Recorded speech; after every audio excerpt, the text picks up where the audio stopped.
Baiklah, pada kesempatan kali ini saya Esther Idora, NIM 71935200013, akuntansi A, mata kuliah penganggaran perusahaan, dan dosen pengampu Dr. Andus Jumiadi Abdi Winata KMSI, Universitas Negeri Medan. Baiklah, pada kesempatan kali ini saya akan membahas anggaran kas dan anggaran piutang, juga proyeksi neraca, laba rugi, dan juga anggaran master.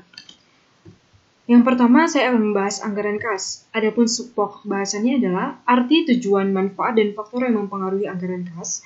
Yang kedua, menyusun anggaran kas. Yang pertama, arti, tujuan, manfaat, dan faktor yang mempengaruhi anggaran kas. Seperti yang kita ketahui, kas merupakan aset yang paling liquid. Semakin besar kas yang dimiliki perusahaan, semakin tinggi tingkat likuiditasnya. Dan semakin tinggi pula tingkat membayar kewajiban jangka pendeknya. Itu kalau perusahaan memiliki kelebihan kas, dan bagaimana jika perusahaan kekurangan kas. Jumlah kas yang relatif kecil akan meningkatkan tingkat perputaran kas dan meningkatkan rentabilitas. Tetapi dengan jumlah kas yang relatif sedikit akan mengganggu kemampuan membayar sewaktu ada tagihan. Oleh karena itu, kas memiliki peranan yang sangat penting dalam menentukan kelancaran kegiatan perusahaan.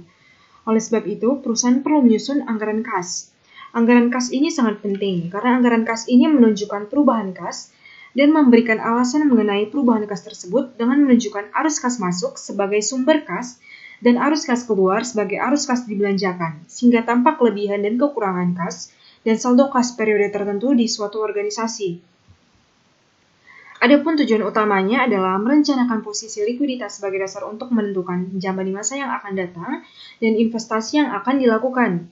Tujuan lain, yang pertama menentukan saldo kas akhir setiap periode, yang kedua mengetahui surplus atau defisit kas pada waktunya, yang ketiga menyelaraskan kas dengan aset lancar, aset tidak lancar, modal pendapatan dan juga beban, yang keempat mengetahui sumber kas masuk dan tujuan penggunaan, yang kelima menunjukkan hubungan laba bersih terhadap perubahan kas, dan yang keenam memperkirakan sumber kas masa depan dan tujuan penggunaan.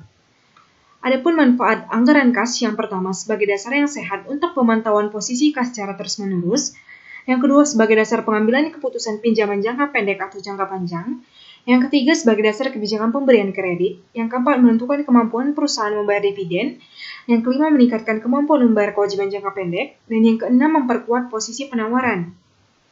Adapun faktor-faktor yang mempengaruhinya adalah yang pertama kegiatan operasi. Kegiatan perusahaan yang bersifat rutin terus-menerus dilakukan. Contoh kegiatan operasi ini adalah seperti penjualan tunai, penerimaan piutang, pembelian bahan baku, pembayaran